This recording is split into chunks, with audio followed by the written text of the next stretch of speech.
Agora sim, meus amigos, sejam todos muito bem-vindos a mais essa live do portal Licitações Municipais. Essa que é a nossa 18ª live, hoje com mais um colega muito especial, amigo Marcos Vinícius Machado, do Tribunal de Contas do Estado do Paraná, que vai compartilhar um pouquinho da sua experiência nessa parte de licitações e contratos, principalmente na temática relacionada ao enfrentamento do Covid-19. Ontem nós tivemos a participação do colega Rafael, mais um servidor do Tribunal de Contas do Estado do Paraná, que demonstrou de uma maneira geral quais são as ações que o tribunal está tomando perante o jurisdicionado, ações sociais, ações de informação para todos os servidores jurisdicionados. Vamos nos conectando aqui com o nosso convidado. Um minutinho só, a gente já inicia. Marcos.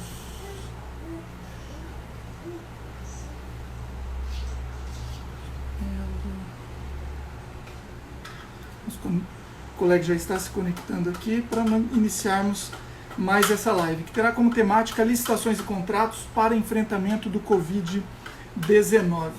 O Marcos, que é analista do Tribunal de Contas do Estado do Paraná e fez parte do treinamento online recém-lançado pelo Tribunal de Contas, que está disponível na plataforma, totalmente gratuito, assim como um manual para que todos aqueles que necessitem recorrer a informações busquem através de uma informação segura, que é o Tribunal de Contas.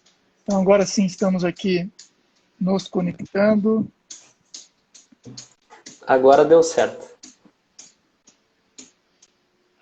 Tá me ouvindo bem, Tiossi? Oi, Marcos.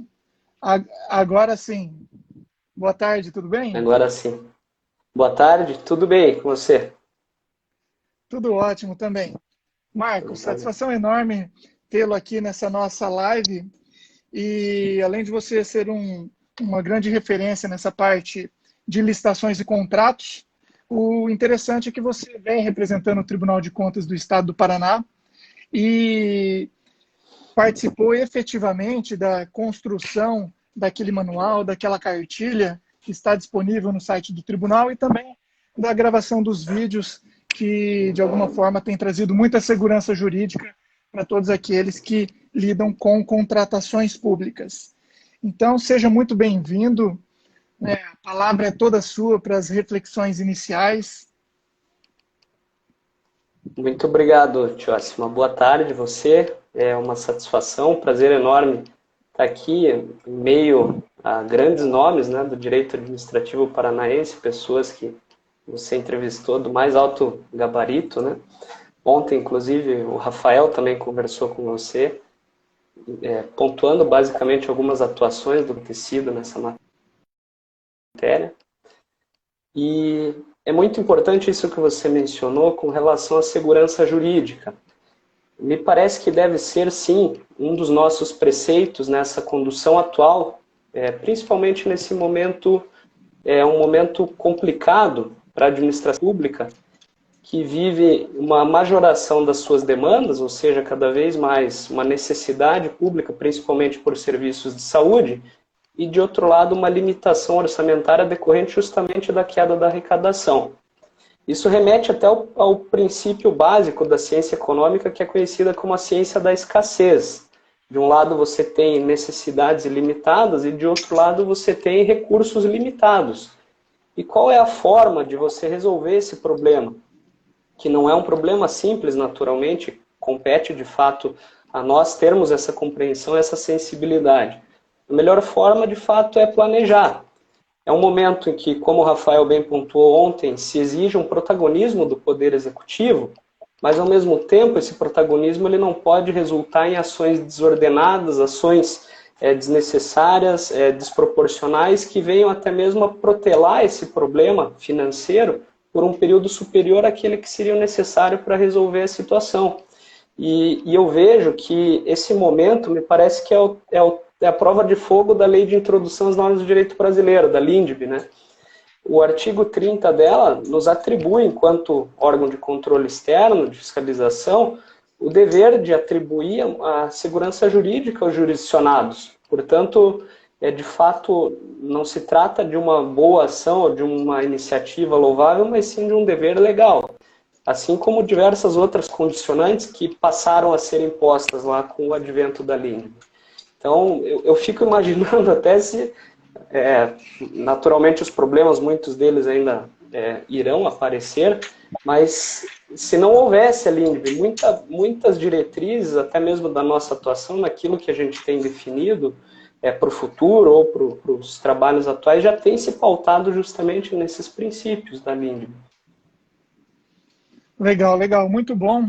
E no campo prático, eu tenho percebido que o Tribunal de Contas aqui do Estado do Paraná, antes mesmo de imaginarmos qualquer tipo de pandemia, ele já vinha utilizando a LINDB nos seus acórdãos, nas suas decisões. A gente já tem alguns exemplos disso daí.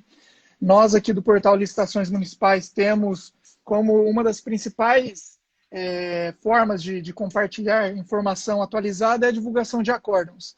E os acórdãos aqui do Estado do Paraná, eles são sempre referência aqui para o nosso tribunal, para o nosso portal, porque de fato ele vem buscando essa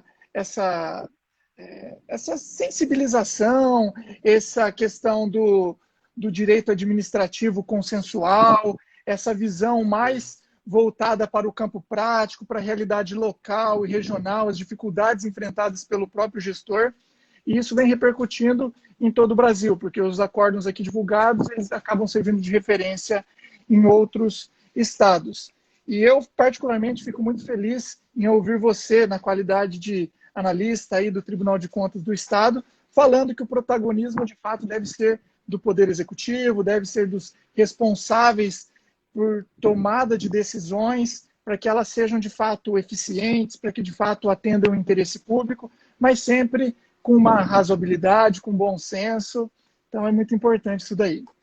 Eu vejo até, Tiossi, e isso a gente procurou incluir na cartilha, um receio, muito com base no histórico também do processo de dispensa, de licitação, o receio do administrador público em utilizar a dispensa, até mesmo porque é uma conduta tipificada lá no artigo 89 da Lei 8666, como um crime.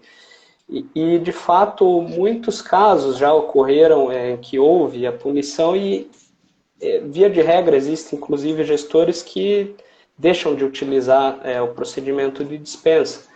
Nesse momento, a Lei 13.979, ela traz essa hipótese diferenciada e ela é uma hipótese que deve ser, sim, utilizada no momento em que ocorrerem aqueles pressupostos. E desde que, efetivamente, o gestor ele motive adequadamente aquelas razões que estão fazendo com que ele acesse aquela figura de contratação direta, é importante que ele, além dessa motivação, ele esteja também atualizado com a legislação e com a jurisprudência, porque até mesmo enquanto nós construíamos esse material, houve mudanças, eventualmente julgamentos do STF que impactaram sobre redução de algum aspecto das medidas provisórias ou da própria lei. E isso é muito importante também que exista essa atualização. Mas se o gestor procurar seguir de fato os procedimentos que estão lá previstos, motivar adequadamente e formalizar isso mediante um processo, seguindo lá até mesmo os ditames do artigo 38 da Lei de Licitações, me parece que não é uma situação que o Tribunal de Contas vai enxergar com maus olhos, porque, de fato, seguindo até mesmo o que diz a LINDB, são circunstâncias, de fato, que apontam e condicionam e limitam uma atuação do gestor que deve acontecer naquele sentido. Não cabe a nós travar uma situação que, eventualmente, pode trazer um prejuízo, um risco à vida, à saúde pública. Não, legal.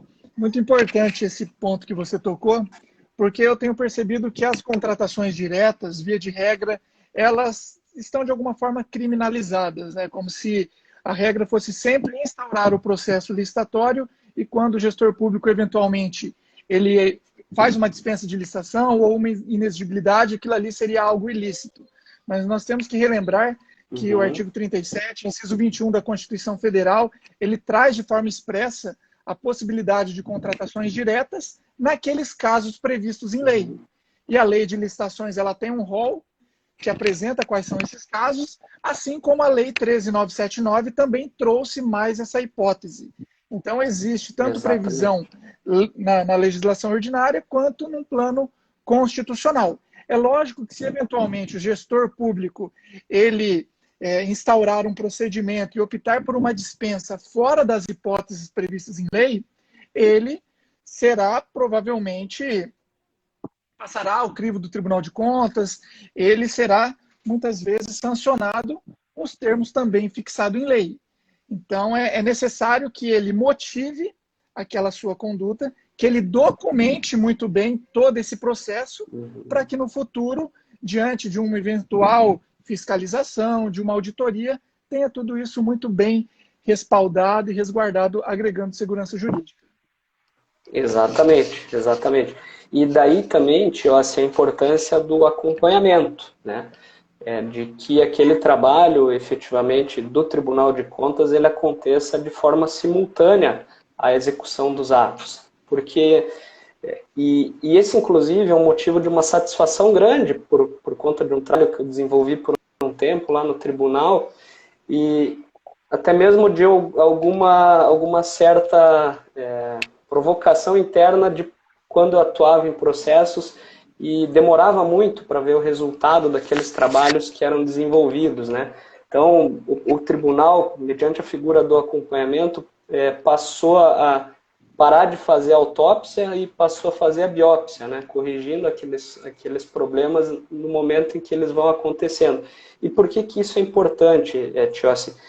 É importante não apenas para a gente poder, eventualmente, configurar algum tipo de conduta dolosa, porque a partir do momento em que você cientifica o gestor a respeito daquele ato inadequado, há uma comprovação da ciência inequívoca dele sobre a regularidade desse ato, mas principalmente para fazer a diferenciação daquelas condutas que são inadequadas de forma proposital, com relação àquelas condutas que são inadequadas por um desconhecimento, por uma situação que passa batido, a gente sabe, o presidente da comissão de licitação compra de aviação a aviamento, de manhã ele está fazendo contratação de merenda escolar, no fim do dia ele está fazendo contratações complexas de serviços de coleta de resíduos sólidos, enfim.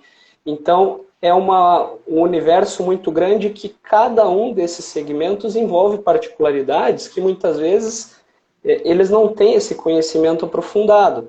Quando nós, e até aqui entrando um pouquinho na história, né, do acompanhamento, como que isso tudo se iniciou, em determinado momento nós recebemos pela ouvidoria uma reclamação de um licitante que pontuava basicamente o seguinte: puxa, eu estou tentando participar de uma licitação aqui, mas ela é uma licitação por lote, e eu não consigo fornecer todos os itens que estão previstos dentro desse lote. Por quê?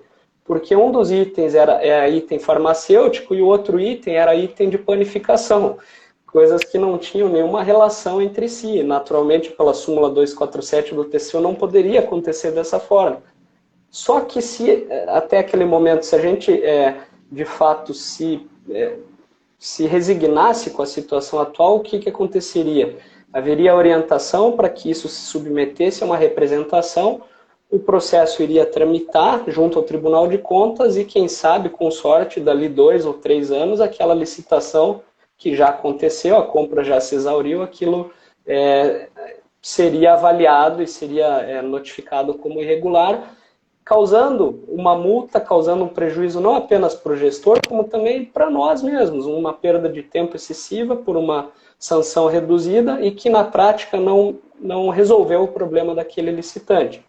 Então, nesse acompanhamento a gente acabou se dando conta, e de início nós, enquanto advogados, também nós temos a pretensão de querer resolver todos os problemas, né, e achar que tudo passa pela ciência jurídica, mas a gente acabou vendo que os problemas, muitas vezes, eles não eram problemas jurídicos. os problemas nas licitações, eles eram problemas de uma melhor especificação, de uma especificação que às vezes passava por conhecimento técnico que aqueles responsáveis pela condução do processo licitatório muitas vezes não tinham. Eventualmente, conhecimentos que passavam pela ciência econômica, análise de planilhas, e, enfim, coisas que, se a gente se ativesse apenas aos problemas jurídicos, a gente não acabaria avaliando. De modo que a gente, antes de fazer qualquer fiscalização de determinado objeto, a gente se aprofundava bem naquele assunto, fazia consultas, conversas com especialistas, para poder aí sim passar a fazer a fiscalização conhecendo da realidade. Então, um exemplo que eu cito, que é muito legal, é merenda escolar. É algo que é óbvio, na verdade, mas a gente, quando para pensar assim, é que vê a obviedade. Os itens que têm maior peso, maior relevância financeira em merenda escolar, basicamente são carne vermelha, carne branca, enfim. Mas são itens que, em boa parte dos casos, eles são adquiridos congelados. E quando nós conversamos com o Conselho de Alimentação Escolar, para poder entender e fazer uma fiscalização mais assertiva, eles disseram, olha, um dos grandes problemas que a gente verifica na merenda escolar é que quando vem esse produto, ele é 50% gelo e 50% carne. Então é óbvio que um licitante desse consegue oferecer um preço de R$15, o filé mignon, porque ele não vai entregar aquilo tudo. Então, se você não corrige esse tipo de coisa lá no início, muitas vezes, lá no final, a merenda não chegou de forma adequada, o processo vai demorar para ocorrer no tribunal, uma sanção vai vir ao final das contas, às vezes até mesmo sem a adequada e a proporcionalidade que deveria assumir aquele gestor. E um problema que, em particular, eu considero, Tiossi, existe um fenômeno na economia que eles chamam de seleção adversa, né? A seleção adversa ela é exemplificada por um fenômeno, por um caso de aquisição de carros novos e carros usados.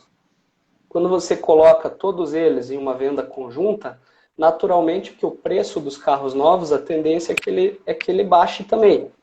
Porque todos os carros usados, desculpe, mas alguns com boa qualidade e outros carros usados sem qualidade. A tendência é que todos venham a um preço médio de mercado, muito embora esse preço médio seja injusto com relação àqueles que têm um carro mais bem conservado e também injusto com relação àqueles que tenham um carro menos conservado. Mas por que isso é injusto? O comprador, ele não tem todas as informações, existe uma assimetria de informações nesse processo. E a assimetria de informações é o problema central do processo de licitação, pelo que me parece. Agora, a seleção adversa, nesse momento, nesse processo dos carros usados bem conservados ou mal conservados, ela tem uma tendência de que os carros usados bem conservados, eles não vão mais para esse tipo de revenda, porque ele não vai aceitar que o carro dele bem cuidado tenha um preço inferior àquele preço que deveria, de fato, ser o preço de mercado. E no que eu raciocino isso? A partir do momento em que as sanções, as punições desproporcionais, por conta de uma ação desproporcional do tribunal, há uma seleção adversa também, no sentido de você afastar aqueles bons gestores e você premiar o gestor ruim. Então, essa tem que ser uma preocupação nossa enquanto órgão de fiscalização. Desculpe se eu me estendi, acho que o Rafael ontem não, é importante. Precisava gastar as palavras, que está todo mundo em confinamento, né? E agora a gente fala demais. Né? Não, show de bola. É importante saber dessa história aí, de como iniciou todo esse APA. E eu, nos meus treinamentos, capacitações que eu tenho realizado, eu sempre levo isso daí como exemplo a ser replicado. Quando a gente fala da tecnologia da informação a favor da administração pública, a tecnologia da informação a favor do combate à corrupção, a favor da transparência, eu sempre trago o exemplo do APA, que é um apontamento preliminar de acompanhamento, que acaba acontecendo em tempo real. Inclusive, eu tenho 2 exemplos aqui que fazem parte das minhas palestras. Um que aconteceu em um determinado município, que era para aquisição, inclusive, de gêneros alimentícios. O valor máximo era 6 milhões e 700 mil, e após o APA do Tribunal de Contas, houve uma redução de R$ 704 mil. Né? Houve um questionamento específico no tocante à formação, à composição da planilha de custo, da fixação dos valores máximos. Teve um outro caso, um município um pouco menor, em que o valor máximo era de 936 mil e houve uma redução de 162 mil no valor máximo após esse apontamento preliminar do Tribunal de Contas. Então, de fato, demonstra que é algo que vem resultando em uma economicidade e é exatamente o que você falou, né? Uma biópsia, não é uma autópsia. O tribunal está se antecipando porque as representações elas são um meio pelo qual o licitante, o interessado, ele pode recorrer ao Tribunal de Contas, inclusive tem previsão expressa na própria Lei 8666, mas tem todo um trâmite para isso, tem toda uma fase de ampla defesa, de contraditório, tem as fases tem como que acaba agindo de ofício e o gestor, que é um gestor consciente, o gestor que é idôneo, o gestor que é íntegro, ele acaba vendo com bons olhos, porque no futuro é ele que ganha, é a sociedade na qual ele está ali administrando que ganha. Então, muito, muito legal saber como começou toda essa história do APA, e um ponto muito sensível também, que é a parte de... Tá me ouvindo? Tá travando um pouquinho, mas agora tô ouvindo legal. Perfeito. Tem uma parte que você tocou na questão da merenda escolar, das carnes, que muitas vezes as carnes elas são entregues congeladas, e isso de alguma forma acaba adulterando a quantidade, a qualidade daquele produto que foi licitado. E o que eu tenho percebido muitas vezes é que a licitação ela se transformou em um fim em si mesmo. Existe muita preocupação na fase de escolha do licitante vencedor, é muito formalismo para essa escolha, na disputa, e a fase de execução, de acompanhamento, de fiscalização acaba sendo deixado de lado. Eu tenho um exemplo em um município, inclusive aqui no estado do Paraná, que nós tivemos um projeto premiado, e nós acompanhamos a entrega da merenda escolar. E as entregas eram diárias, elas aconteciam através de um mapeamento que foi realizado pela própria Secretaria de Educação. Então, a empresa vencedora, ela passava diariamente nas escolas, nos centros de educação, promovendo a entrega. Então, chegava em um determinado lugar e falava, aqui tem 15 quilos de coxa sobre coxa. Chegava na outra escola, aqui tem 10 quilos de coxa sobre coxa. Chegava na outra, aqui tem 40 quilos de coxa sobre coxa. Mas uma situação, um detalhe que faz toda a diferença. Nenhuma dessas escolas e centros possuíam balança. Eles partiam do princípio da boa-fé. Então, o licitante chegava, a diretora merendeira assinava a nota e falava recebido. E nós íamos atrás pesando isso daí. Então, em um único dia, nós constatamos praticamente quase 70 quilos de coxa e sobrecoxa que deixaram de ser entregue. Então, era lá 15 quilos, ele entregava 10. Na outra era 30, entregava 25. Então, olha só, como um simples exemplo, que a aquisição de uma balança gera uma economia. Daí depois chega no meio do ano, já não tem mais saldo naquela licitação, precisa fazer aditivo, daí começa a virar uma bola de neve. Então, o poder público, ele tem meios simplificados de resolver problemas que, de fato, afetam toda a coletividade com um custo baixíssimo, que é a aquisição simples de balança.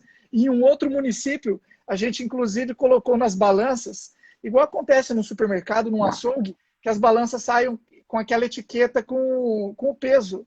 Então, na balança está cadastrado qual o valor registrado em ata de registro de preço, o licitante chega lá no almoxarifado central,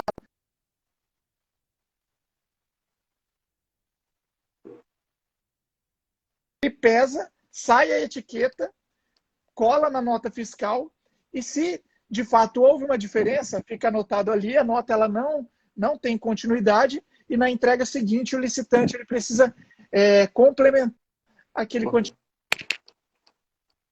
Perfeitamente. Exatamente, Tiossi, porque Tiossi tá cortando um pouquinho.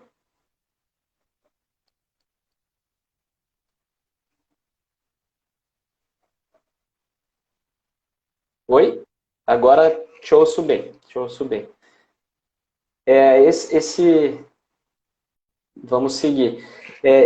Essa questão é interessante, você citou alguns casos em que houve economia, mas Oi? Alô?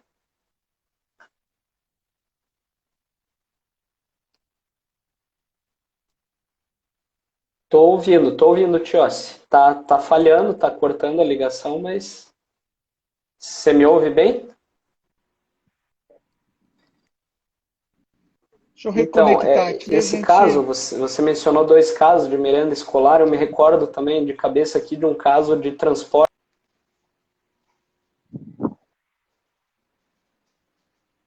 Vamos reconectar aqui, probleminhas de internet, faz parte. E o interessante dessas lives são os casos práticos, os casos reais, em que todos, de alguma forma, acabam observando situações. Vamos aqui, reconectando.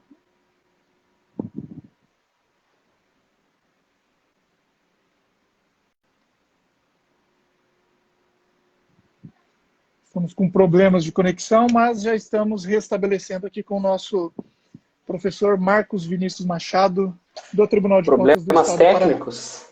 Isso. Estou de volta, Tiossi. Esse caso que você mencionou de merenda escolar, você mencionou esses dois casos, eu me recordei agora também de um caso de transporte escolar, que teve até um agravante e veio por meio da ouvidoria, e o licitante que tinha interesse em participar daquele certame, ele informou que fazia 4 anos que ele estava tentando participar da licitação naquele município e não conseguia. E a gente foi olhar o histórico daquelas licitações e sempre o valor do certame ele se aproximava com descontos ínfimos do preço máximo, 1, 2, 3%. E naquele caso, nós depois, retirando uma cláusula restritiva que havia de forma injustificada, com a retirada daquela cláusula houve a possibilidade de ele participar, assim como outros licitantes, e houve uma redução de mais de 30% do preço, o que correspondeu, no caso, a R$ 800 mil. Então, são esses trabalhos que motivam a gente de fato e fazem valer, né, o nosso dia ali naquilo que a gente gosta de fazer. Você mencionou a questão de uma forma mais ampla também, para a gente não se ater apenas às questões da licitação em si, e me parece que essa tem sido também uma preocupação do tribunal, porque nós precisamos também, de certa forma, assegurar um bom ambiente de negociação, um bom ambiente de contratação, não apenas a fiscalização posterior, né, mas também um bom ambiente de negócios, basicamente. E por onde que passa esse bom ambiente de negócios? Ele passa principalmente pelo pagamento em dia, porque a empresa, de fato, ela tem os seus compromissos e a partir do momento em que ela oferta um preço, ela conta que vai receber em dia. O cumprimento da ordem cronológica, lá prevista no artigo 5º da Lei de Licitações, o atendimento a requisições, pelo menos em quantidades mínimas, mesmo que aquilo seja previsto numa ata de registro de preços, é importante que a administração pública ela mensure adequadamente e estipule a quantidade que ela está prevendo com base em um histórico de requisições anteriores. Por quê? Porque se ela não fizer dessa forma, o licitante que ofereceu um preço para 1.000 unidades e teve apenas 10 unidades requisitadas, ele nunca mais vai participar daquela licitação e ele vai falar para todo o mercado que automaticamente também não vai participar das licitações naquele município. Então, uma questão, por exemplo, o tribunal anteriormente, quando havia qualquer tipo de reclamação sobre ofensa na ordem cronológica de pagamentos, o tribunal ele compreendia isso como um direito individual e, portanto, não caberia ao tribunal interferir nessa relação e compelir um pagamento em dia por parte da administração pública. Mas a gente acaba compreendendo que isso é um problema sistêmico, que se o administrador público ele não está pagando esse contratado em dia, para onde ele está destinando esse recurso? Eventualmente, ele está fazendo com que não se estimule mais a participação desse licitante de boa-fé, que venceu um contrato, às vezes não era aquele licitante que era para ter ganhado, e isso cria um desestímulo absoluto que, no fim das contas, só vai resultar em maior preço. Então, às vezes a gente se pergunta por que a administração pública paga um maior preço? Por quê? Porque o ambiente de negócios ele não é tratado de forma salutar, não é tratado a estimular um melhor ambiente de negócio. E cabe a nós, enquanto órgão de controle, fazer esse trabalho também. Uma outra coisa que, em alguns casos, nós acompanhamos, será que a administração pública, naqueles casos em que percebeu que o licitante agiu de modo fraudulento, agiu de modo inadequado no processo licitatório, será que aquele licitante foi sancionado?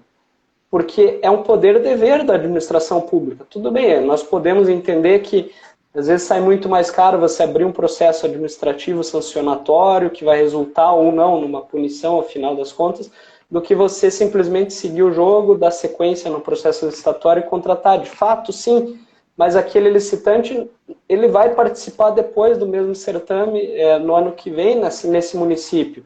E vai participar também no município vizinho, no outro, e no outro, e no outro. Então, fica difícil muitas vezes de você garantir de você exigir uma garantia, uma qualidade, se você não está dando esse respaldo também ao contratado. Então, é necessário que a gente enxergue isso, muito embora, em uma primeira vista, superficialmente, não seja a função do Tribunal de Contas tutelar esse direito que seria um direito individual, que na realidade ele passa a ser, sim, um direito mais amplo. E essa que é a compreensão. Faz todo sentido, e eu compartilho da sua ideia, das suas reflexões, principalmente nessa questão da ordem cronológica dos pagamentos, porque isso, de fato, tem majorado os valores praticados nos certames licitatórios, porque o poder público ele tem lá, via de regra, 30 dias para efetuar o pagamento, mas ele efetua com 60, com 90, sem qualquer tipo de correção, de atualização monetária. Inclusive tem um acórdão de 2019 do Tribunal de Contas aqui do Paraná que pegou todo mundo de surpresa. Sim. Se você avaliar os editais dos municípios, a grande maioria não prevê qualquer tipo de atualização, de correção monetária, simplesmente eles atrasam o pagamento e nada acontece com o gestor público. Nós precisamos, de fato, de um planejamento melhor por parte do gestor, porque isso reflete na qualidade dos licitantes. Porque se o licitante sabe que ele não vai receber em dia, pode ser que ele entregue um produto com qualidade inferior, pode ser que ele entregue com quantidades menores do que o que foi licitado, porque ele sabe também que a administração pública carece de uma efetiva fiscalização no momento da entrega, no momento da execução. Então, infelizmente, existem licitantes que se aproveitam dessa omissão de fiscalização do poder público, mas muitos encontram, através desse meio, uma forma de tentar reduzir o impacto, os seus prejuízos, em razão do inadimplemento da administração. E o outro ponto importante que você mencionou é o poder-dever da administração pública em instaurar processos sancionatórios para os licitantes. Porque o que eu ouço diariamente dos servidores, de maneira geral, é que estão cansados de determinadas empresas que atrasam entregas, que sempre participam e não mandam documentação e causam aquele problema lá no pregão presencial e agora no eletrônico também estão interferindo. E o que o poder público faz? Nada. Simplesmente inabilita, chama o remanescente ou recebe o produto que foi entregue com 15, com 30 dias de entrega, porque se não receber vai ser pior. E simplesmente o que acontece na próxima licitação, vem lá o licitante e participa novamente. Se nós olharmos o artigo 7º da Lei 10.520, é muito claro em relação à possibilidade do poder público aplicar um impedimento de contratar com o licitante que apresentar uma declaração falsa, porque a partir do momento em que ele apresenta a declaração que cumpre os requisitos de habilitação e ele não apresenta os documentos na integralidade, automaticamente o poder público deve tomar alguma medida administrativa, respeitando sempre o contraditório, a ampla defesa, porque a gente sabe que existe conluio, empresas que vão em grupos para participar de licitação, que mergulham o preço, o primeiro é inabilitado, daí o restante não entrou na fase de lance dos 10%. Então, o pregoeiro, além de estar capacitado, ele precisa sim tomar essas medidas em conjunto com o controle interno, em conjunto com a procuradoria, para que o ambiente como um todo seja um ambiente mais favorável aos negócios, mais favorável às contratações públicas. E é muito interessante esse ponto que você observou. Exatamente, Tiossi. Até me desculpe se eu fugi um pouquinho do tema, né, nesse momento, mas é que é uma visão bem interessante que a gente tem procurado também atribuir, porque a gente tem muitos órgãos de controle também ficam encastelados, né, numa realidade diferente, distinta daquilo que está acontecendo no dia a dia. E o Tribunal de Contas é uma diretriz dessa gestão, uma diretriz que veio também da gestão anterior, de procurar, mediante esse acompanhamento em tempo real, fazer com que as coisas elas tenham uma segurança jurídica mais apropriada àqueles que estão tomando a decisão na ponta, mas que também, nos casos em que houver necessidade de medidas corretivas ou medidas punitivas, elas sejam adotadas e tempestivamente, né? Inclusive com casos que nós conseguimos constatar em contratos em execução, fazendo com que houvesse uma repactuação, uma redução significativa dos valores, né? E até dentro dessa linha, o tribunal tem trabalhado muito em cima de índices.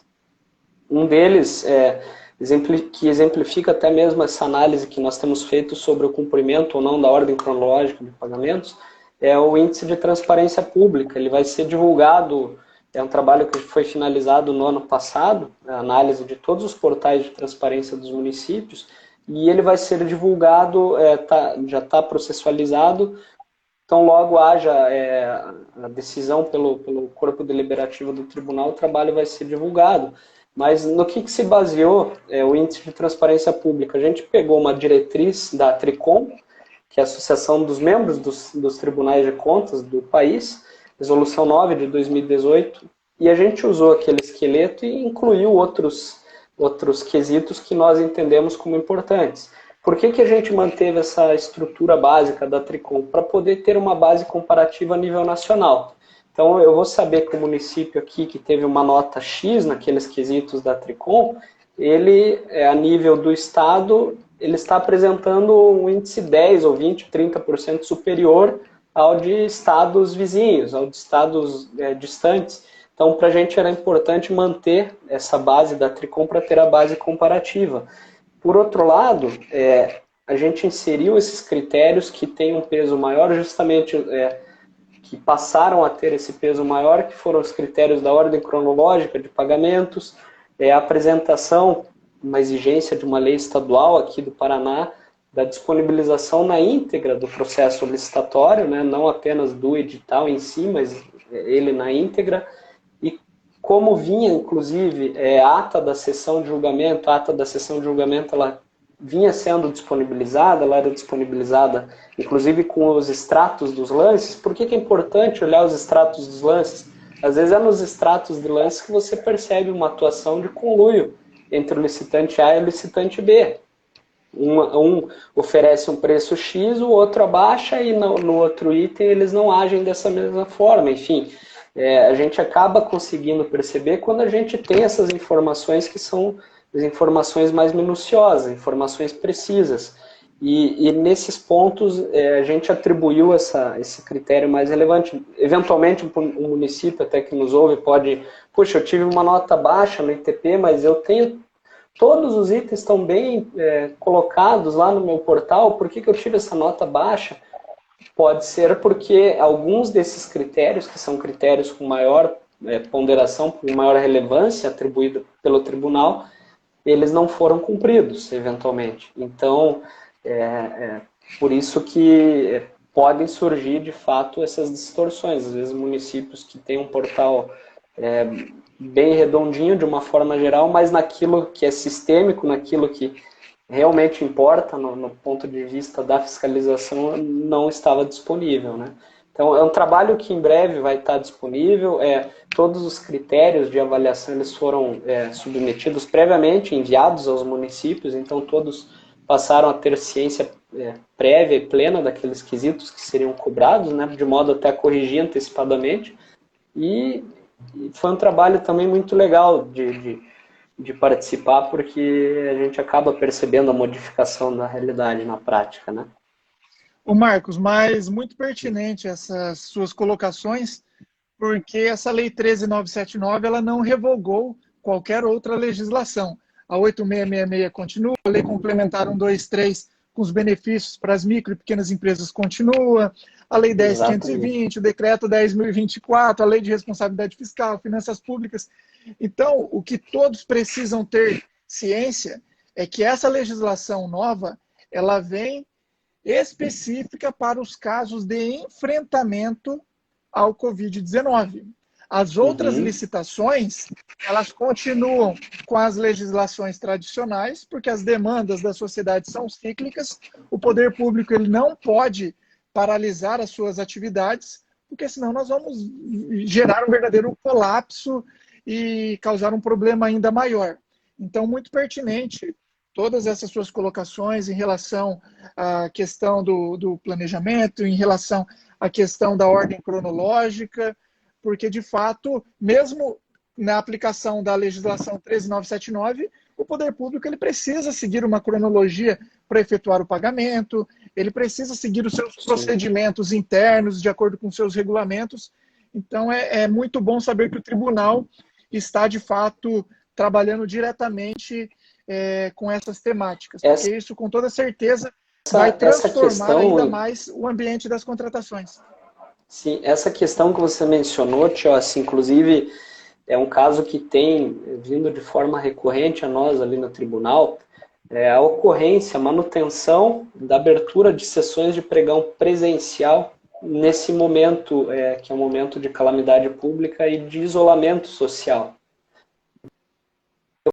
Perguntando, de fato, existem municípios que restringiram de forma plena, até mesmo o acesso ao território municipal, enfim, como que fica nesse caso o acesso e qual é até que ponto há uma restrição à competitividade, efetivamente, pelo fato do município não ter optado, não ter se programado para realizar lá o pregão eletrônico por meio de uma das plataformas disponíveis.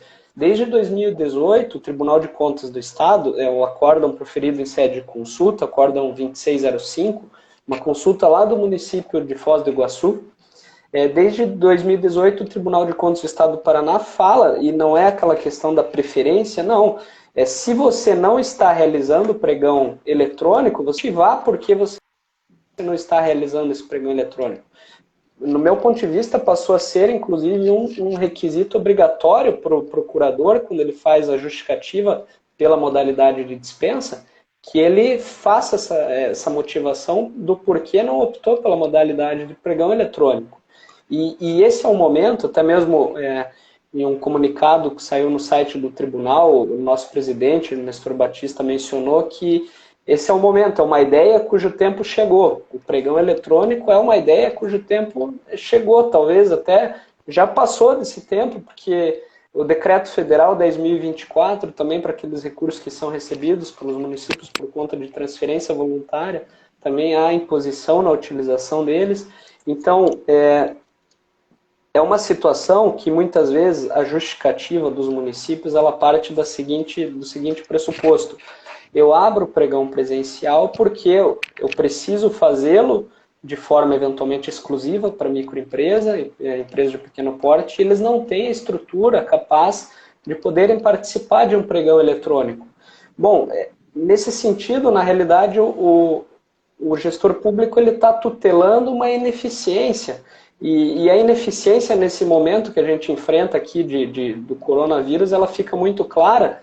Se você comparar aqueles restaurantes que já estavam prontos para servir as entregas por aplicativos, comparativamente com aqueles restaurantes que atendiam apenas presencialmente as pessoas.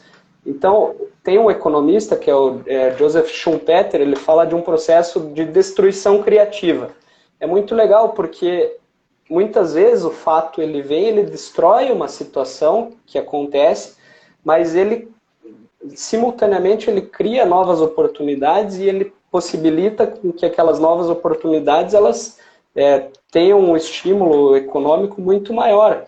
Então, às vezes essa tutela excessiva ali do microempresário, empresário de pequeno porte, que deve ser feita seguindo os ditames lá da Lei 123, a Lei Complementar 123, nas modalidades lá, nas licitações preferenciais do 48.1 e 3, principalmente, mas o Tribunal de Contas do Estado ele já assegurou essa proteção, deu interpretações excessivas, até mesmo além daquilo que está previsto na lei, justamente para tutelar o microempresário, empresário de pequeno porte.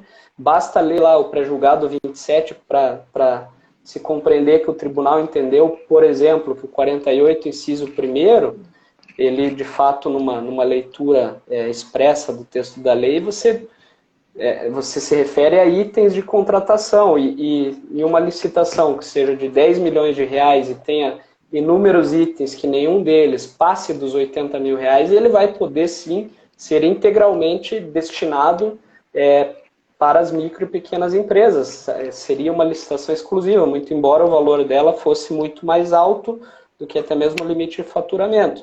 E por que o tribunal fez isso? Havia um conflito entre o entendimento do TCU, mais vinculado a uma realidade da União, com grandes recursos, e o entendimento do TCE de São Paulo, mais vinculado, de fato, à realidade de municípios que tinham um menor porte financeiro.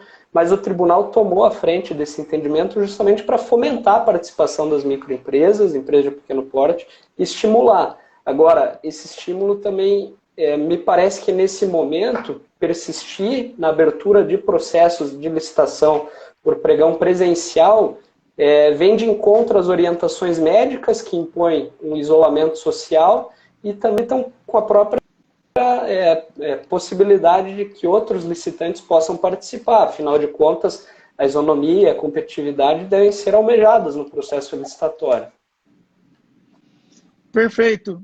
Na verdade, o que o gestor público precisa é ter uma visão sistêmica das legislações, das orientações sanitárias, da realidade local e regional, porque, de fato, em muitos municípios houve uma restrição, um isolamento bem rígido, inclusive com fechamentos de entradas e saídas de cidade, o que, de fato, acaba até comprometendo a competitividade em uma eventual licitação presencial. O Tribunal de Contas, como você bem mencionou, tem um acórdão 2605/2018, que ele exige, na verdade, uma justificativa por parte dos municípios quando eles optarem por um pregão presencial. Então, via de regra, a licitação eletrônica ela é a preferência. E o que acontece? O Tribunal de Contas da União, ele tem um acórdão que é o 825/2014 do seu plenário, que ele, inclusive, responsabilizou um advogado que não questionou no seu parecer a omissão dessa justificativa, simplesmente o processo ele foi realizado de forma presencial e o Tribunal de Contas da União entendeu que o advogado ele também se omitiu e, por conta disso, ele foi responsabilizado.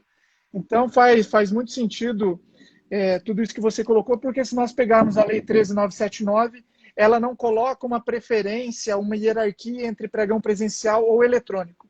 Simplesmente ele traz a possibilidade de realizá-los com redução de prazos, que nós chamamos hoje do pregão express, de um pregão especial, porque é algo diferente da Lei 10.520, do próprio Decreto 10.024, mas, diante das circunstâncias, principalmente relacionadas à saúde pública, o eletrônico ele é a preferência.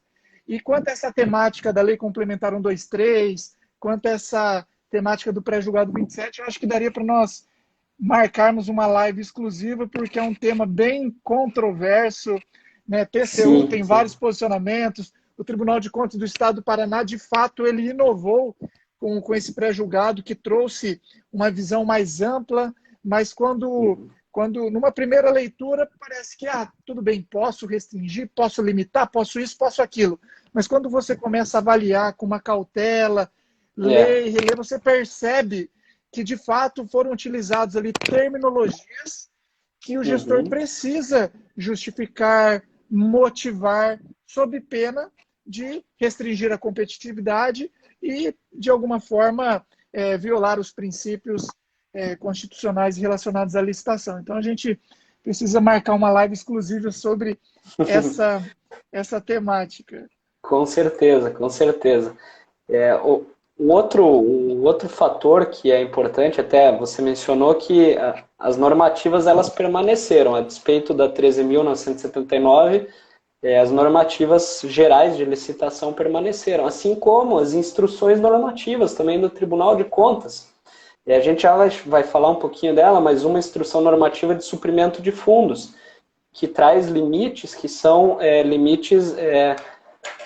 limites compreendidos por uma realidade normal, que hoje foram superados de forma expressa ali pela legislação, mas não encontram guarida na instrução normativa atual, na compreensão do tribunal. É importante também dizer que, como o Rafael pontuou ontem também, nós estamos adotando também uma forma de trabalho para antecipar os problemas e para trazer as respostas, até mesmo entrando um pouco em aspectos concretos que, em regra, não são permitidos ao tribunal, apenas resposta em consulta de forma abstrata, mas por entender que é um momento particular.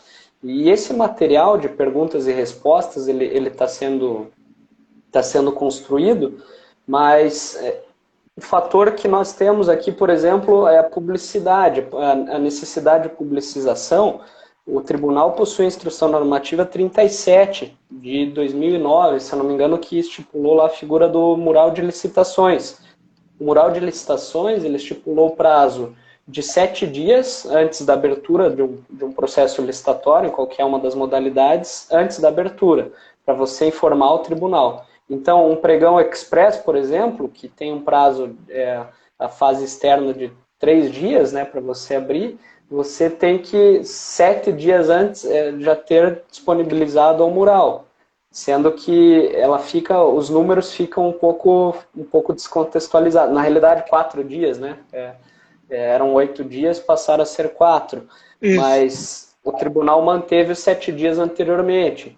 E processo de dispensa, você tem 5 dias após a abertura desse processo, da compra direta, para informar o tribunal também no mural de licitações. E essa é uma informação bem importante, o tribunal está fazendo um acompanhamento bem próximo daquilo que está ocorrendo e daquilo que está sendo informado também ao tribunal, porque a própria lei ela dispõe que as dispensas são permitidas efetivamente, mas elas devem ser disponibilizadas de forma imediata. Ela utiliza esse termo imediata no portal de informações do município, justamente para que você já se está admitindo, por um lado, você contratar de forma simplificada, você superar alguns princípios, como da impessoalidade, enfim, você fazer uma contratação por dispensa, mas a economicidade, a publicidade, elas devem ser asseguradas para que você tenha, de fato, o controle social atuante, você tenha o controle externo atuante, e por isso a importância das informações virem ao Tribunal de Contas, lá também, em cumprimento à Instrução Normativa 37. É importante isso aí, porque além das legislações, existem essas instruções normativas, principalmente relacionadas à forma em que o jurisdicionado precisa prestar as suas contas, conduzir os seus processos. Então, isso tudo também precisa ser avaliado. Você tocou num ponto também muito sensível nesse momento, que é a questão do suprimento de fundos, do regime de adiantamento, que tem previsão expressa lá no artigo 60, parágrafo único da Lei 8.666, e a Lei 13.979, ela majorou de forma bem significativa esses valores, né, esses valores que já haviam, de alguma forma, sofrido uma alteração em razão do decreto 9.412 de 2018, que atualizou em 120% os valores das licitações. Então, é preciso que o jurisdicionado ele tenha uma leitura sistêmica da legislação, porque se a gente pega só a 8.666, ele vai olhar lá 5% da modalidade e vai dar R$4.000 o adiantamento, porque as atualizações do decreto federal não foram inseridas na legislação. Daí você pega lá 4 Uhum. mil, atualiza 120%, vai 8.800. Agora você pega a Lei 13.979, subiu para 176 mil para aquisição de bens Uhum. e serviços e 330 mil para serviços de engenharia. Então, se você olha, inclusive, só a 13.979, ela não traz valores. Ela simplesmente remete ao texto da 8666. Então, olha só que pluralidade de normas, que verdadeira colcha de retalhos, e o gestor precisa se atentar a tudo isso. E se a gente já puder, então, entrar nessa parte do suprimento de fundos, além dessa coxa de retalhos, vai ter a Instrução Normativa 89 de 2013 do Tribunal. Se eu não me engano, o artigo 9º dela, é um dos parágrafos, acho parágrafo 4º, artigo 9º, parágrafo 4º, se eu não me engano, que dispõe que o limite para a utilização do suprimento de fundos é de 10% do valor admitido máximo para as modalidades de convite, né, para as formas de contratação mediante convite. Então, de um lado, nós temos a normativa federal originária, que estipulava esses 5%, fazendo remissão ao 60, parágrafo único lá da Lei de Licitações. De outro, nós passamos a ter agora a Lei 13.979 e, por outro lado, nós temos, majorando, né, para o total do limite da modalidade, e de outro lado nós temos esses 10% que são previstos em uma normativa que ainda é vigente no Tribunal de Contas do Estado. E se nós, enquanto analistas de controle externo, formos suscitados a respeito disso, a rigor nós temos que manter o cumprimento daquilo que está previsto na instrução normativa. Porque é algo que só compete ao corpo deliberativo do tribunal modificar. Então, nós estamos fazendo esse trabalho, né, com as perguntas e respostas, enfim, para simplificar a atuação do gestor e daqueles que conduzem o processo de compra, mas nós temos essas limitações e a gente, nesses pontos em que há limitação, nós já combinamos entre nós que vamos submeter previamente ao corpo deliberativo, para ver até que ponto há algum tipo de encaminhamento mais célere para que a gente possa lá, de acordo com o artigo 30, atribuir essa segurança jurídica, né? Porque, afinal de contas, é o objetivo de todos, né? E Verdade. o tribunal tem julgados já e avaliações há bastante tempo a respeito da figura do suprimento de fundos, que não é nova, mas ela ganhou uma feição mais bonita agora por ter ampliado tanto assim o limite, né? E de fato, o que era o caixinha já não é mais um caixinha, né? Passou a ser uma infinidade de recursos. Um caixote. Mas é natural. É um caixote. Né?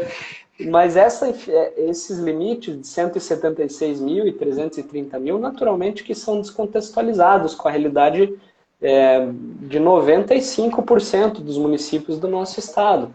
De modo que é importante que os municípios também tragam uma regulamentação local contextualizada com a sua própria realidade para que possam se utilizar da figura do suprimento de fundos de forma mais segura. Além, claro, da legislação que já autoriza, mas esses limites eles precisam estar contextualizados naturalmente. E, Perfeito, além disso, há perfeito. uma série de orientações. Eu não estou acompanhando o tempo aqui, viu, Tiócio? Eu não sei que horas são.